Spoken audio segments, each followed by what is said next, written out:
Hey, what up, everybody? What up? What up? What up? Haha. Give me 1 second. Give me 1 second. Go ahead and get everything situated.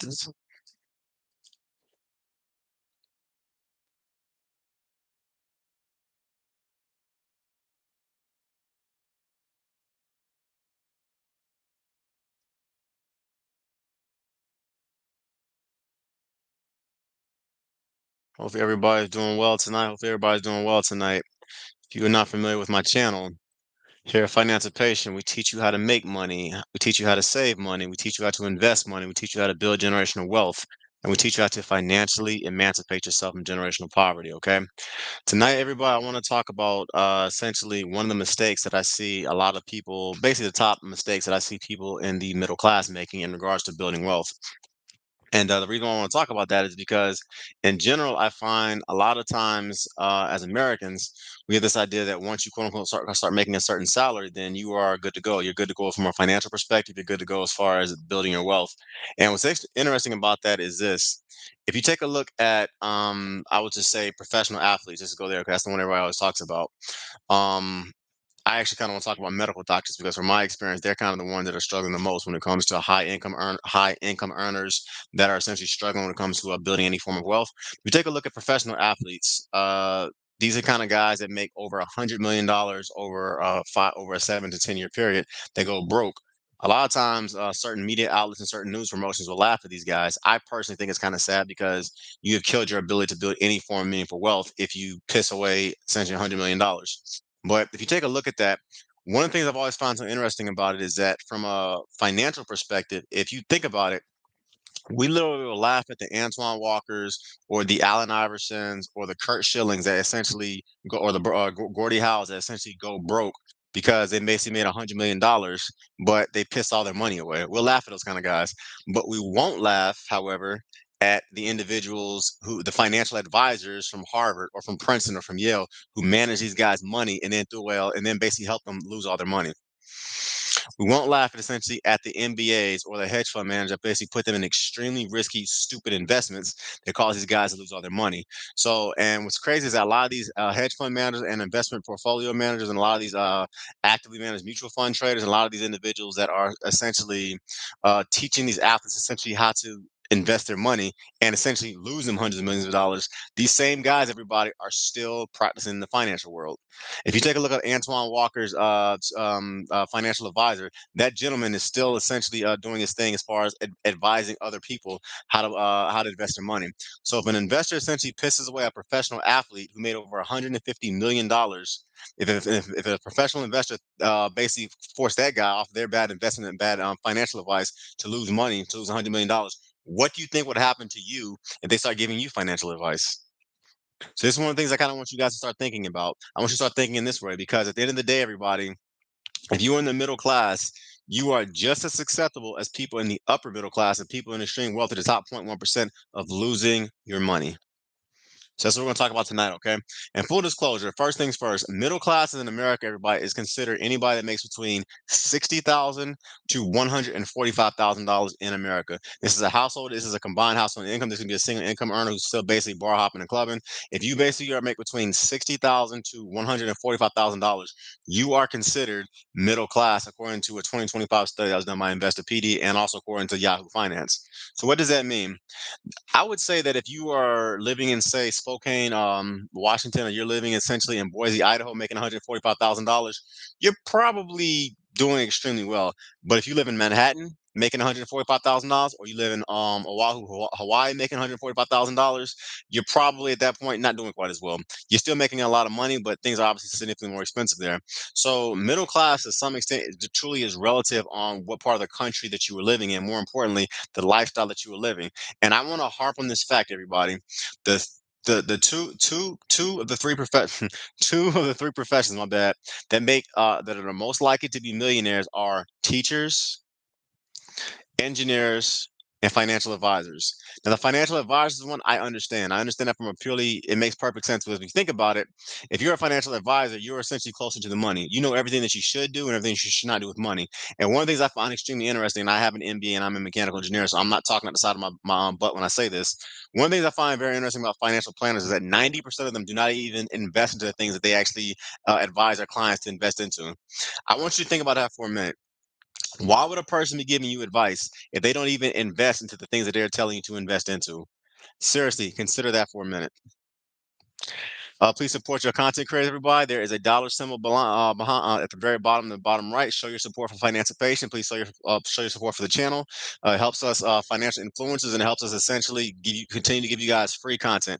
If you're not familiar, my name is Chris. I drop weekly content every week on my financial podcast, Financipation, as it's on my hoodie and as it's shown in that sign back there.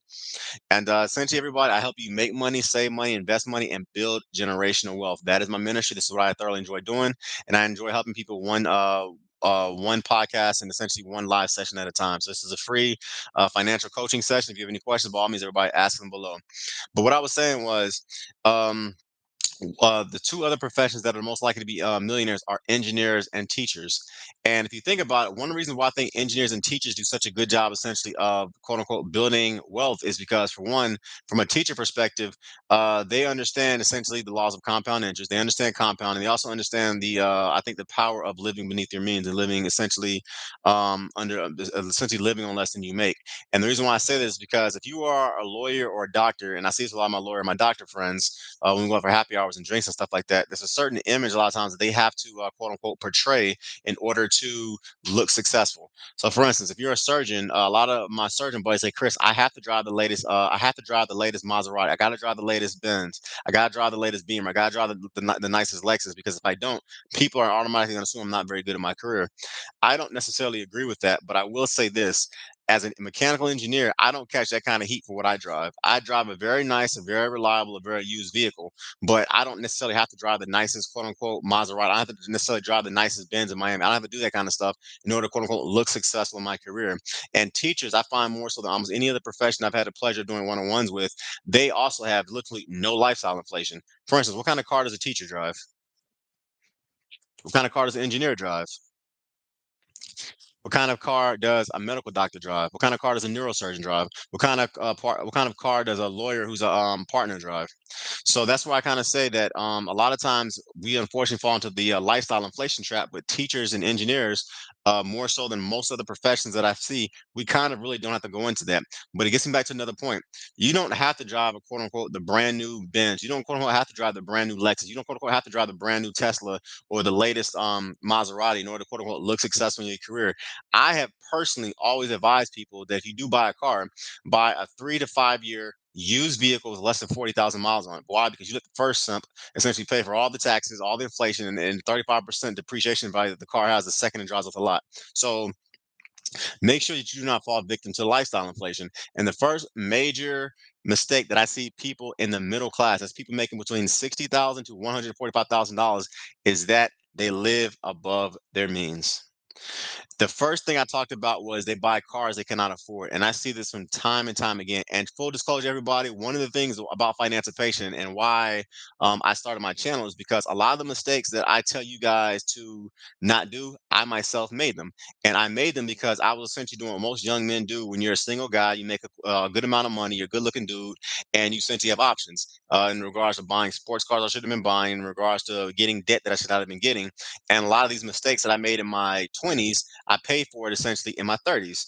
And I don't want you guys to make the same kind of dumb mistakes that I made because at the end of the day, I think that, well, one of the things about knowledge and wisdom is that you essentially have to pass the things that you get on to the next generation. That's essentially what I'm trying to do. Give me one second, guys. Let me go ahead and respond to this comments really quickly because I like responding to my listeners in live stream. whether they're doing it through YouTube or they're doing it through Facebook. So that's one of the reasons why I started Financipation because, yes, even though I am a mechanical engineer, even though I do have an MBA, a lot of the mistakes I tell you guys not to make, I made. For instance, buying the brand new cars, I did that kind of stuff. Nowadays, my wife and I, we drive very nice, very reliable, used vehicles that are one and that are both 8 years old. And that's a wealth hack that I want you guys to start employing because at the end of the day, one of the major mistakes that the people in the middle class make is that they buy brand new cars. And it's really kind of crazy because according to Investopedia, when do you buy those nicer things? Thank you, Esther Paul. All right. I respond to it. First, I respond to it verbally. Buy those nicer things and you can buy them with cash. That's my personal opinion. And in addition to buying it with cash, or you can buy it where you have a fully stocked emergency fund, and or buy them when it's not going to put a financial strain on you or your family. I made another major mistake that I made was that I got into a lot of credit card debt because I started investing way too quickly into like my SEP IRA, my Roth IRA, my brokerage account, my HSA, and my 401k. So start buying the quote unquote nicer things when you've gotten to a point where, in my opinion, you have a 3 to 6 month emergency fund or a 9 to 12 month emergency fund, and you are investing roughly 15 to 20% of your income into retirement accounts. And at that point, you can literally walk into a dealer. I've done this before, not necessarily with vehicles. I've done this with other stuff where you say, okay, this costs $10,000. I got $8,000 cash. I'm counting it right in front of you. I want a deal. And the thing that's crazy about it is cash is king. It works. That kind of stuff actually works. So that's when you should start buying nicer things. Buy them once you have an emergency fund set into place, and when you can buy it without having credit. So respond to that. Buy it when you have the emergency funds, 3 to 6 months set up, and when you won't pay anything in credit cards or get hit with interest. So hopefully I answered your question, Reba. Thank you for the question. Ball means everybody fire away. This is a live Q&A session, and I love answering any questions that you guys have.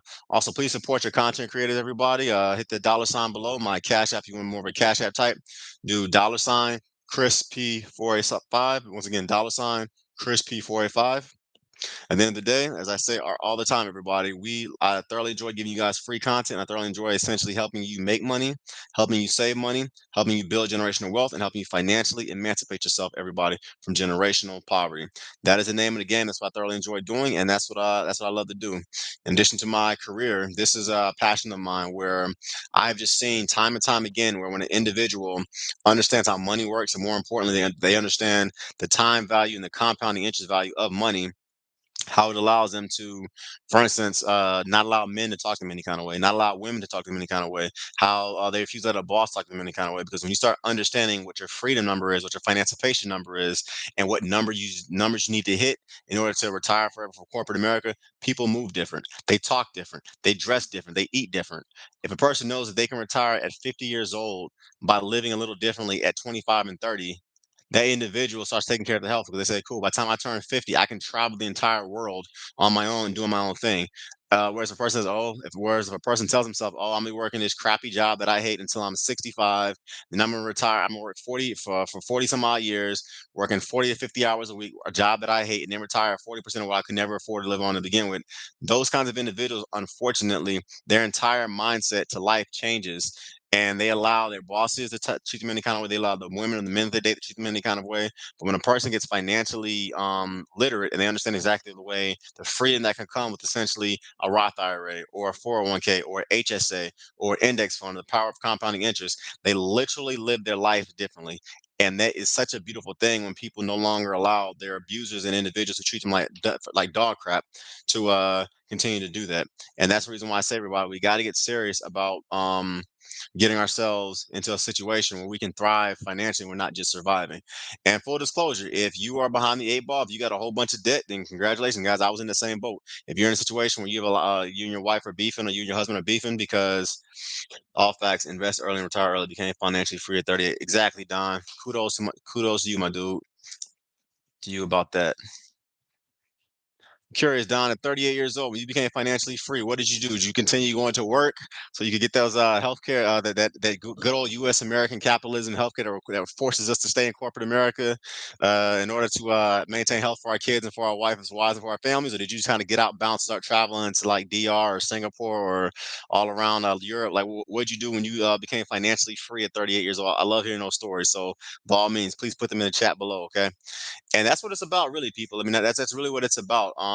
Like, I'm a firm believer that your financipation or your financial emancipation is your freedom, and you can do what you want to do with that freedom. If you want to kickbox in Thailand, if you want to go to Oakland and box professionally, and if you want to essentially go into the hood and start teaching kids essentially how to defend themselves, or teaching kids how to play basketball, whatever it is that you're into, whatever you're free. If you want to go hunting and hunting and live in a fishing lodge in upstate Canada or in upstate Wisconsin, whatever your financial freedom is, whatever your financipation is, that's for you. But when you have a target that you can shoot at, I need to have $2 million before I can retire. I need to have $3 million before I can retire. Whatever your financipation number is, when you hit that number, there's a certain freedom that comes with it. That's beautiful. But the thing about it is, don't look at it necessarily as a destination. Look at it as a journey. Because a destination, once you get there, you quit. A journey, you continue to go. So whatever your number is and everything, make sure you hit that number, but continue to do that, because freedom is just that. It's kind of weird because I've been in situations in corporate. I'm still getting to it. Just happened this year. Currently working just to pad my numbers. Absolutely, Don. I love it. I love it, man. That's what I love to see, man. Absolutely. That is the freedom right there that I love, because nothing is sadder than seeing a guy who's in a horrible marriage, chained to a mortgage that he hates, working every day at a job that he hates. And I can't tell you how many dudes I see every day in corporate that are like, I can't tell you how many guys I used to work with that are like, I can't tell you how many people that are stuck in that situation.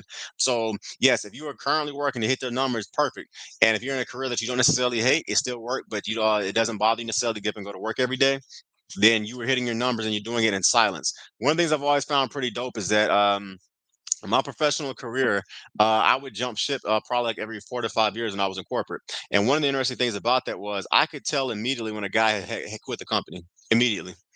Now he may not have left for another 2 years, but I could say immediately, okay, Emmanuel, he's already left the company. He's just kind of padding his numbers. Okay. Josh, he's already left the company. He's just padding his numbers. And the reason why is because there's a certain way that they move and the way that they walk that essentially you can try to tell, okay, they're still going to be doing quality work, but this individual has mentally already checked out and they know what the next steps are. People that are financially getting to their numbers and are hitting their financipation number, it's the same concept with us, because you know exactly where you're trying to go. You know what you're trying to pay off. And more importantly, you see essentially the proverbial gold at the end of the rainbow, and because you see that, you know what you're shooting for. And there's a certain level of freedom that comes with that. And to get back to my point about the middle class and things like that, also, everybody, please support your content creators. Please like, comment, share, subscribe to the channel. And additionally, on top of that, everybody, please hit that, please hit that support button, show your support for us, whether you want to give $1, $5, $10, whatever it is. And also, everybody, this is a live Q&A session, so please ask your questions, please fire away. I find it interesting as well, to get back to my car point about the middle class. Only 25% of America's millionaires, get this, everybody, actually drives a BMW, a Mercedes, a Audi, a Tesla, or a Lexus. Let me say that again. Only 25% of the people in the United States of America that are certified millionaires, and there are 22.5 million millionaires in America today, only 25% of them actually drive BMWs, Mercedes, Audis, Teslas, or Lexuses. In other words, everybody, 75% of the people in America that make less than $100,000 a year, are the middle class, are the ones that are essentially driving cars to look rich and try to impress people who probably never liked them to begin with. I find it very ironic when I got on my journey and started kind of doing my research when I was getting my MBA, how the individuals who I would see walking around Philly wearing like baggy shorts or wearing basketball shorts and hoodies and driving 7-year-old cars, those are the guys that were sitting in front of Starbucks. 9 times out of 10, that was the guy that owned the Starbucks. But the guys I saw coming in with the Armani suits and the red bottom shoes and the Dolce Gabbana and the Prada and all that kind of stuff, the dudes that basically was driving the BMWs and the Maseratis and Lexuses, those guys, generally speaking, worked at the exact same engineering firms that I worked at. But they were trying to look rich instead of actually having rich. Yep. Paid off Toyotas, absolutely. I mean, yeah, it's actually funny, bro. I got a paid off Toyota as well and everything. So yeah, I definitely feel you now. They're reliable and they're great cars. I love it. I love it. So the individuals that are trying to look rich very rarely are, and the individuals that are trying to look normal, the ones wearing the hoodies, the ones wearing the jeans you buy from Walmart, the ones wearing basically wearing the khaki shorts and the $15 to $25 shoes that you buy from Costco, you buy from Sam's Clubs. Those are the guys that actually had wealth. And it was crazy. It was literally like a mental shift in my mind, essentially, when I kind of started saying, okay, this is what the wealthy really look like. This is what they dress like. This is what they feel like. This is how they move. Whereas the ones that are essentially the medical doctors, the lawyers, the mechanical engineers, the ones trying to look wealthy, very rarely were those the ones that actually had it. So what did that teach me? It taught me quite simply, everyone, that Thomas Stanley, when he wrote his great book, The Millionaire Next Door in the 1990s, that is in reality the way that it really works. The people who have money have stealth wealth. They don't want to look rich. They want to be able to ride on the subway. They want to still be able to go into the projects and play basketball. They want to still be able to go into the trailer parks and kind of hang out with their friends and guys they grew up with. They want to still essentially look normal without having the drama. They want to look normal but be rich without having the drama that comes with having hangers on everything. And I also find it so weird that millionaires with money, they are the ones who do not buy luxury vehicles. 75% of the luxury vehicles that sold in America are bought once again by people that are in the middle class. So what is it that the wealthy knows that the middle class does not know? So I'll give you an example, right? So let me just cut right to the chase. I am a mechanical engineer. I thoroughly enjoy giving free content and, more importantly, teaching people how to make money, how to save money, how to invest money. So let's give just a quick example and everything, okay? Just to kind of keep the numbers simple. All right. So let's say you want to reward yourself. Let's say you've been working your balls off in your corporate career. Let's say you're a scientist. Let's say you might be a lawyer. Let's say you're a lawyer. And let's say all the other people and you just got promoted to partner. And everybody else in the company who's a partner, they drive luxury vehicles. So you look at your 5-year-old vehicle, and it's nice. I should say it's a Honda, right? So it's a nice, decent looking vehicle, paid off and everything. And you say, you know what? I deserve a new car. So you instead go out and you buy a $60,000 Lexus and you finance it at essentially $1,000 a month for 72 months. So basically, you end up spending $72,000 for a $60,000 vehicle over a 6-year period. Why? Because you deserve a nice car. You just made partner. You have to look the part. You got to basically look as nice as the other partners in the company.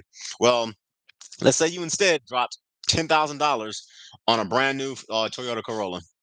Sorry, let's say you drop $10,000 on a used Toyota Corolla. It looks nice, a used 2024 Toyota Corolla.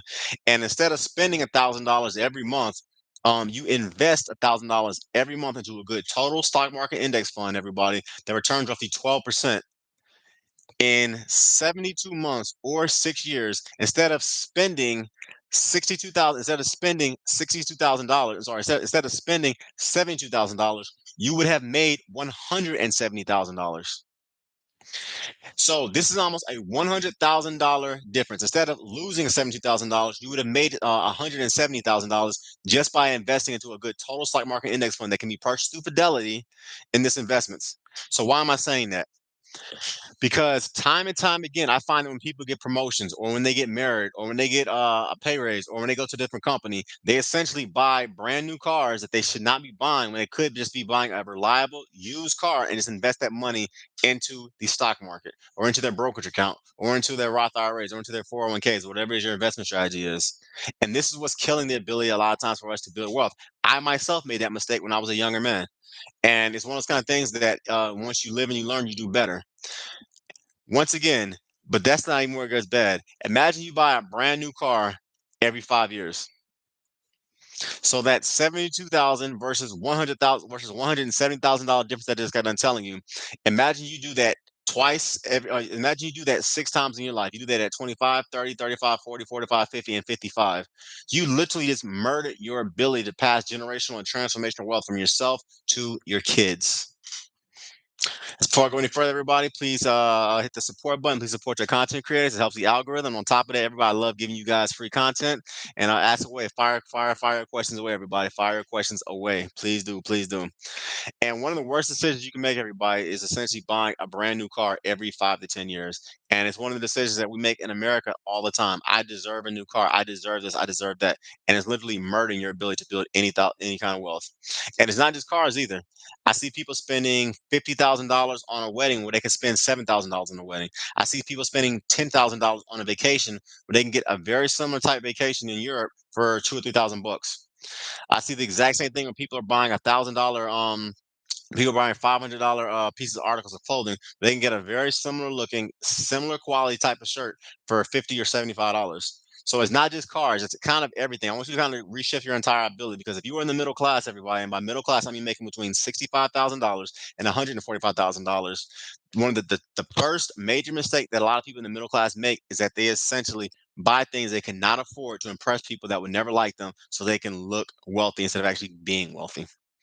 Next, the next major mistake that people make is that, and the middle class make, is that they rely on a single source of income that usually only includes a 9 to 5 job. Now, this one is also a little interesting because if you grow up in the middle class, you probably kind of grew up lower middle class. It's kind of way that it should work anywhere, where if your parents are lower middle class, you kind of step it up a little bit in your upper middle class. So this is that lawyer, that doctor, this is that lawyer making about $110,000. This is that electrician making about $125,000. This is that engineer making $100,000. Now, your parents, when they were growing up, the most they ever made was $65,000. So you're making 100K now, and you feel pretty good because you love your mom and your dad, but you're glad that you were in a higher socioeconomic status than they are, and that's a good thing. But one of the issues that I kind of find a lot of times with people in the middle class is that they only have one source of income.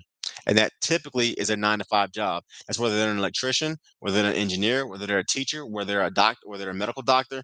It doesn't matter. At the end of the day, if you only have one source of income, you are literally one firing, one disaster away from, and one layoff away from a disaster. And God forbid you get hurt, you get long term, you get long term disability, disabled, and things of that nature. You don't have disability insurance. So why am I saying that?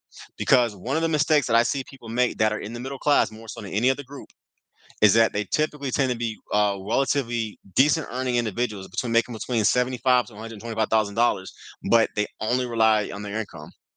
And the beautiful thing about capitalism in America, and you can talk all you want to say about America, about the mass shootings, you can talk about the different issues we're kind of having in our political space right now. In this country, everybody, America is the greatest country, in my opinion, in the world when it comes to building wealth, because you can make an insane amount of money. If you don't believe me, go online and create an e-product. If you don't believe me, go online and write a book. If you don't believe me, just go to your local community college, take a certification so you can increase your income and your earning potential.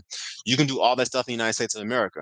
And the good thing about it is that it's not really that challenging. With these things right here, cell phones, you literally have an entire university in the history of mankind on your phone in regards to building wealth and different things you can do to do that. So, my personal advice is this: you should have your 9 to 5 job. Absolutely. I think that having a 9 to 5 career, particularly if it's in science, technology, engineering, healthcare, math, law, or finance, or it's in the trades, is one of the best bases that you can have in order to build your wealth. But you should also have, everybody, your other 5 to 9. So you should have your 9 to 5 job that you work, and you should have your 6 to 10 career that you basically do outside of that. And your 6 to 10 career should be essentially your own business, and that business should be something, everybody, that you find pleasure in doing, but more important, you can actually write off and you can actually make money doing something that's essentially a talent or a commodity that people will pay you to do. And the good thing about businesses in America, everybody, is that the American system of capitalism is literally built off of businesses. It's built to reward the business owner. Sorry about that. When it comes to business write-offs, tax write-offs, when it comes to essentially how you can write off portions of your home if you're doing it from the business. All that stuff, essentially, everybody, are things that you can do from a capitalist's perspective in regards to owning a business. So I tell everybody, especially my 9 to 5ers, you need to start a business. And by starting a business, I mean you need to go to LegalZoom.com or go to some other legal entity and get a certified employment identification number. That's essentially your social security number for businesses. And by doing that, you need to work your corporate job about 50 hours a week, and you should work your side business about 20 hours a week. And one of the biggest mistakes that people in the middle class make is that they do not have a business and they do not have any form of income outside of their single income job. Before I go any further, everybody, please ask your questions. Please fire away. Thank you, Dom. Thank you, Reba. Everybody, this is a live Q&A session. This is a live financial consultation session. So please ask your questions and fire them away, okay? Additionally, please check out my content, Financipation. That can be essentially, check out my content, Financipation, everybody. That can essentially be found from 9 to 5. That can essentially be found every Sunday. I drop new content. Additionally, check out some of my e-products, my scholarship book, Scholarships, The Golden Road to Free Money. Additionally, also, everybody check out some of my e-products, some of my other e-products as well, okay? The next major financial mistake that people in the middle class make is that they start investing way too late in life. And this is one of the ones that really does kind of break my heart because to some extent, This is one of the biggest issues that I have with formalized school in the United States of America. And full disclosure, everybody, yo, real talk. I'm a mechanical engineer and I got an MBA in finance. At the end of the day, I obviously have no problem with education or the costs that come with it. I mean, I went the white collar route, so I'm not here to hate on my blue collar brothers. But at the end of the day, college is important. Don't let any fool tell you otherwise. There's some clown out here, some Instagram or some YouTuber saying, "Oh, you don't need to go to college. It's F and BS." I'm just gonna cut right to the chase. 90% of America's millionaires have a college degree. Less than 30% of Americans millionaires do. I mean, and the other 30%, sorry, the other 10% essentially that are millionaires, they are the exception to the rule. And when 90% of any entity is a millionaire, I think you should kind of look to see the importance that come with that. The issue that I personally have with college is I think that if you go to an out-of-state college and you get a BS cookie cutter nonsensical degree, you're a plumb fool. But in my personal opinion, if you get a degree in science, technology, engineering, math, healthcare, law, or finance, you honestly cannot go wrong, people. So, why do I bring that up? Because at the end of the day, everybody, if our colleges and our schools honestly taught financial literacy the way that they should teach it, I think the entire system would literally, I'm not going to say it would collapse, but it would completely be turned on its head. Imagine in America where no one used credit. Think about that for a minute. Imagine an America where no one used credit cards. Imagine an America where everybody bought their homes cash. Imagine an America where people they didn't finance their vehicles. They walked in and said, "Okay, how much?" Not how much does a car cost? How much can I finance? No, how much? Imagine in America essentially where every kid knew the power of compounding interest at 5 or 6 years old. You want to imagine if you want to imagine America, look no further than Germany because that's what they do over there. They don't use credit. They actually laugh at the concept. So imagine America once again where every kid understood the power of compounding interest. They understood the difference between a mutual fund and index fund. They understood the purpose of tax efficient accounts like the HSA, the Roth 401k, the Roth IRA. Imagine in America, everybody, where all of us were financially literate. The system, I'm not gonna say it will collapse, but it will be turned on its head. Why? Because everyone in America will be able to retire from corporate America at 38 or 40 years old. And the reason is simple. Because if you start investing for your child at 1 years old, and that child starts investing at 18 years old, by the time they turn 40, they would have 40 years, 4 decades of investing it behind. It would probably would be a decade millionaire. That's what I'm pushing on financial because I want to change this entire narrative of us constantly being in debt. I want to change this entire narrative of us going to jobs that we hate, and I want to change this entire narrative of because I'm black or because I grew up in the trailer parks or because I'm a Hispanic or because I'm Latino because I'm Arab that I have to die poor. Because it's complete garbage, everybody. But that is or I have to be chained to the system of being in debt my entire life. That is a garbage that is being taught in our schools, and I want to change that. So if every American understood that you don't necessarily need a credit card, if every American understood the importance of having quote unquote a good credit score if you do use credit cards, if every American understood the power of compounding interest and how it can literally transform your life, our entire system in America will go from being a credit-based system to being an income system.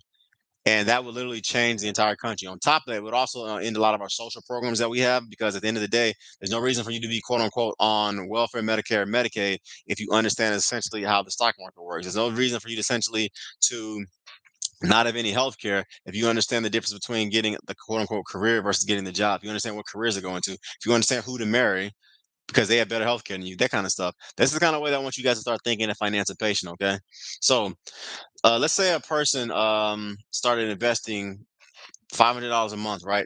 The day they turned 18, into a good exchange traded fund through Fidelity that tracked the total US stock market. And let's say this particular stock market, everybody returned 12% per year. That person, everybody, will be worth 4 million with the M dollars by time they turn 50. So you start investing at 18 into a stock that returns into an exchange traded fund that returns roughly 12%. By the time that person turns 50, they would have $4 million. Now, let's say the same individual started investing at 30. They started investing $500 at 30 years old, right? So $500 a month at 30 versus investing $500 a month at 18. By the time this individual turned 50, they'd only have $460,000 in that same account. Now, why is that? You invest into the exact same stock, you invested with the exact same amount of money, $500, but you started it 12 years later. And because you started 12 years later, you made basically 87% less money, $460,000 versus $4 million because you started investing 12 years too late.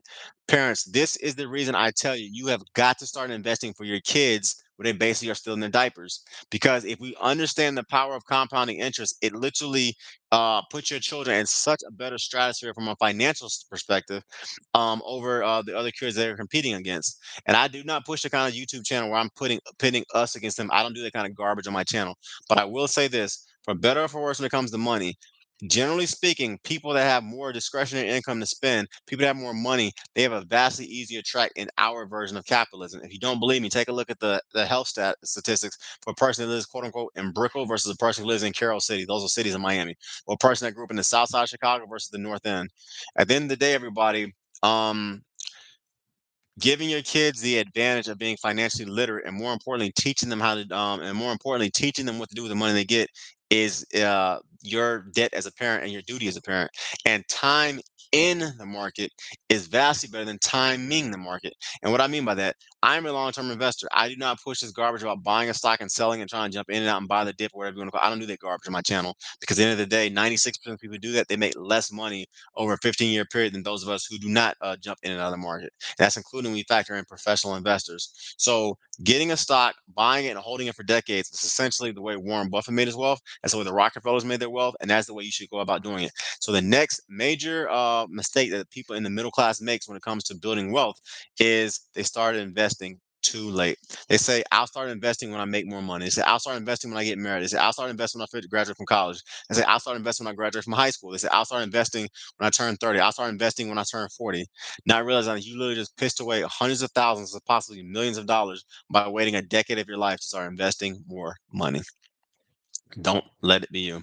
All right, everybody, please ask your questions. Please fire away. This is a live Q&A session. I thoroughly enjoy answering any financial question that you guys have. More importantly, I thoroughly enjoy pushing the ministry of financial independence and financial knowledge. Okay. So let's keep it moving. The next major mistake that people in the middle class make is that they carry way too much high interest debt. So, full disclosure, one of the things that I made in my road to making money was I basically got into way too much credit card debt. It was a long story about why that ended up happening, everything like that. It's going to be in my book that I'm going to drop soon, so you can find all about it. But essentially, um to make the story very quickly, I was investing way too much money into my retirement accounts and I did not have the proper emergency fund. Life happened, and then I kind of had to start using credit cards. So I don't do that. But one of the major mistakes that I find people in the middle class do is that a lot of times with us, we run to the gamut of, okay, I want to quote unquote buy things because I see someone else has it. And when you buy those things, you say, okay, cool, I'll just pay it off my credit card at the end of the month. And then you get hurt, you have surgery, you get in a car accident, your boiler breaks at your house, your air conditioning unit breaks in your house, your daughter needs some new shoes, you want to take this girl out you just met. What life happens, we all know it is. Life happens, and by doing that, slowly but surely, your credit card is kind of getting higher and higher and higher. And full disclosure, the average American right now has an average credit card debt of $7,000, and they don't pay it off. And the average credit card has an interest rate of about 22%. For full disclosure, if you go to TD Ameritrade or any hedge fund manager, a good hedge fund manager can only return on average about 5% every year on your professional investments that they make. This is an individual like myself that has an MBA, that may have a master's degree in finance, and may essentially have graduated from Harvard or Yale School of Business and everything. And the average person with all that schooling can only average about 4.6% over a 10 to 15-year period. Why do I say that? Because a credit card charges you literally almost 5 times more than that. So a good investor, if you don't invest in the stock market, which returns 12%, a good professional investor can only return you about 4.6%, but credit cards charge you 22%. That's the reason why I say if you get into credit card debt, figure out a way to get out of it, whether it's you going to a debt consolidation place, whether it's you essentially are going to getting a private loan and pay it off, whatever it is. If you get into serious credit card debt, get very creative about how you get out of that. Because the only thing worse than credit card debt is IRS debt. The only thing worse than IRS debt is cash advance and payday loan debt, which can be as high as 600% sometimes. So credit card debt is one of the major things that I find a lot of people in the middle class get into.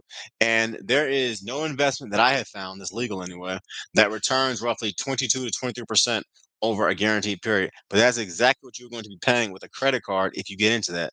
So people, don't play that game. I'm not full disclosure. I'm not full Dave Ramsey. I don't believe that credit cards are should be shot up with and cut up, and you should never use a credit. I don't necessarily believe that. I think there are some things in life that require credit. Just pay it off every time, and then get the benefits that come with it. But I do find that it's not a coincidence that the average American has $7,000 of credit card debt because it goes into this system that I was telling you about, how they want to keep us chained to the system. The system being working hard your entire life, losing your wife, your kids, and your family because you're working, you're enchained and you're enslaved to a corporation, and then you die of a heart attack and that corporation replaces you less than 72 hours later, and you have a mountain load of debt that you give to your kids. That's essentially the way the system is designed, where you rent your entire life, you live off of credit cards, and you have absolutely no ability to ever build any meaningful form of wealth. And this is not a black white. This is not a black white thing. This is not a Americans versus immigrants thing. This is the way our system is set up. If you are not intelligent enough to realize that that's the way the system is set up, and you do not want to be a part of that, you should not work you should not work 50 hours a week for 50 years and then retire on 40% of what you can never live off of to begin with. And sadly, that is happening to so many Americans, and I do not want it to be you. All right, everybody, please ask your questions. Please support your content creators. $ Chris CHRS P485. Support your content creators. I thoroughly enjoy giving you guys free content, and helps the algorithm, helps the content. Okay. And lastly, okay, the last major financial mistake the middle class makes is that they buy liabilities and not assets. So I want to talk about this one because, in general, this is also something that I kind of see going on. Whether you're in lower middle class, making between $1,000 to $45,000 a year, you're in the middle class making between 65,000 to $145,000 a year, or you're in upper middle class making $150,000 a year or more. I find a lot of times that people buy liabilities thinking that they're assets, or they'll just buy a liability knowing it's not an asset, but they want to still buy it because they like it. This liability can be that espresso machine that makes coffee better than what you can buy at Starbucks. This can be that latest electronic gadget, the iPhone 17, when iPhone 15 is working extremely, iPhone 13 is still working extremely well. This can be essentially anybody buying a six-bedroom house when really, in reality, all you can afford is a four-bedroom house. And in reality, what you should buy is a three-bedroom house and a three-bath with three baths. Why? Because that's what you can afford, and more important, that can be your starter home that you can move up to other things with. Buy assets, everybody, not liabilities. Assets are stocks. Assets are homes that you can essentially rent rooms out of. Assets essentially are gold. Assets are land. Assets are property. Assets are a college degree that allows you to quadruple your earning potential, or learning a trade that quadruples your earning potential. At the end of the day, everybody, it's very easy to see the difference between an asset and a liability, because an asset puts money into your pocket. A liability takes money out of your pocket. So invest in assets, everybody. And once again, this can be everything from stocks to painting to property to real estate to land. One of the things, and this is coming from the years of schooling that I've had, as well as from the financial millionaires that I've had conversation with, and the few billionaires I've ran across. One of the things that separates, generally speaking, the ultra wealthy from the lower middle class and the middle class is literally just that. The ultra wealthy understand the difference between an asset versus purchasing a liability. And when they do purchase a liability, 90% of the time it's they put it in their own business, so that liability, it's not necessarily an asset, but it's hurting them as little as possible. So that's how I want you to think about this kind of stuff, everybody. As you are spending your hard-earned dollars in this economy that we live in, make sure, ask yourself, okay, am I buying an asset, or am I buying a liability? Am I buying something that's going to put money into my babies, into my wife's mouth? I'm sorry, am I buying something that's going to basically put money into my children's hands, into my wife's hands? Or am I buying an asset, or am I buying a liability that's going to take money out of it? And if you can honestly answer that question, everybody, it's going to make your road to financial emancipation, your road to freedom, and your road to building generational wealth that much easier. So with that, everybody, before I go, please fire away. Once again, this is a live Q&A session, and I do not want you guys to make the type of mistakes that I see a lot of people that are poor in the middle class make in regards to trying to build any form of meaningful wealth, okay? So I fire the questions away, fire the questions away.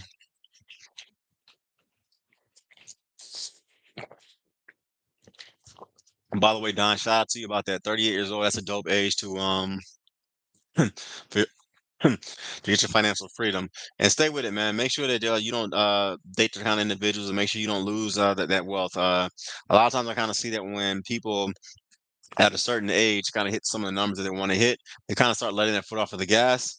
they have about 2 or 3 years where they kind of, lose sight of stuff, and then they put themselves in a bad situation. Don't let that be you, okay? Whatever you did to get to this point, whether it was a paid off Toyotas, whether it's working a career that you like that's lucrative, stay in that career, stay in that path, and make sure you don't pretty much kill the financial gains that you've made over the last 18 to 20 years, okay?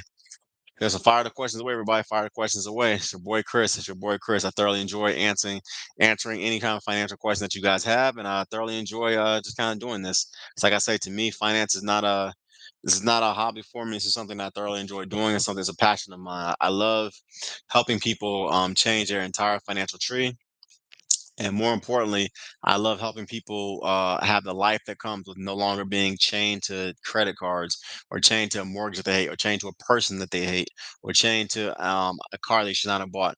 I like freeing people essentially from some of from those things, because I find it literally brings them life, and brings it back, and brings that life back to their eyes. So yeah. So keep it moving, everybody. Keep asking the questions. Thoroughly enjoy it. Whether you want to support with membership gifting, a super chat, a sticker, anything. At the end of the day, we all take it. You can check out my content, Chris. You can check out my content. The Real Financial Patient. My Spotify is check me out. My website is www.therealfinancialpatient.com. My Instagram is the real underscore financial patient. My Spotify is financial patient. I would cook for another 10 years, that retire at 100%. I love it. I love it. Keep it up, Don. I like that, man. I like that.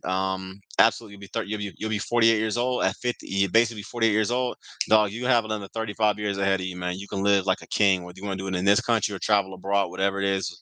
If you're single, travel abroad. If you're in this, you want to stay in this country, it's your prerogative. If you got the wife and the kids, you want to travel with them, whatever it is.